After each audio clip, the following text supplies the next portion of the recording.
Chinese New Year is a holiday celebration everybody looks forward to. Part of the adventure is to visit the heart of the Filipino-Chinese community in Binondo.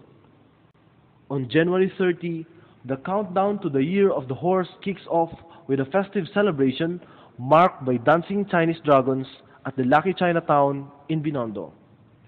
Indeed, it wouldn't be Chinese New Year without the traditional dancing of dragons. Colorful lanterns of all shapes and sizes were also hung on the streets to ward off evil and to symbolize a new start.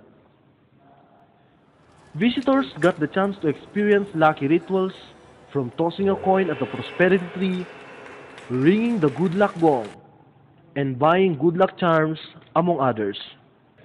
Consul General of China to the Philippines, Xian Xicheng, welcomed everyone with a prosperous New Year.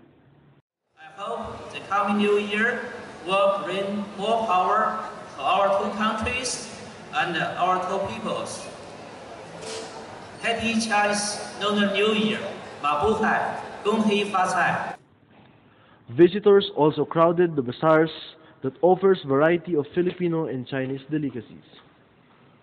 Still the most popular are hopia and tikoy. Prepare this one kasi wala siyang oil. Tapos, kasi yung niluluto kasi, hindi ba, ano niyan, pag niluto mo is, you put, oil and then yung inilalagay sa egg, gano'n. Ito hindi. So, Kaya nga hinahanap ko eh. Wala na eh. Hindi na kailangan ito. So, bali ngayon pa ko nyo lang pero sa business na to, gano'n nakatag? First time na.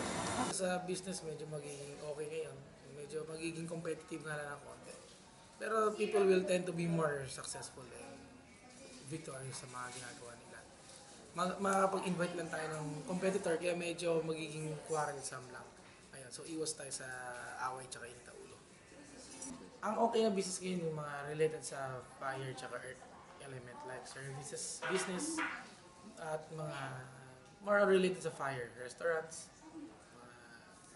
anything to do with cooking or electricity. Well, medyo makaka-experience na medyo okay na zodiac signs yung Sheep and Monkey, which is sila yung nasa Victory Star ngayon.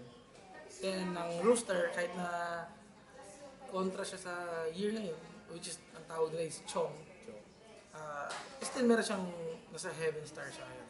Ang horse, kahit na tao niya ngayon, siyempre medyo kontra pa rin dahil actually swerte naman talaga ang horse sila. Pero sa sobrang dami ng horse na nagagawa ng swerte, lalo sila nagkakagulo. Nagkakaroon ng conflict.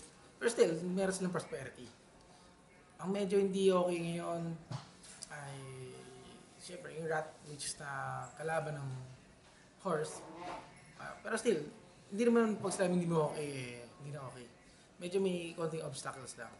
Ang dog and pig, which is nasa Misfortune Star, tapos yung ox and tiger, medyo ingat lang sa burglary dahil medyo malapit sa away. Rabbit, magiging medyo masakitin dahil nasa Illness Star siya. And dragon tsaka yung snake, medyo sila yung magiging malapit din sa quarrel. General patience. Patience. Yun talaga yung ano. Yun talaga. Good luck! Yun na lang.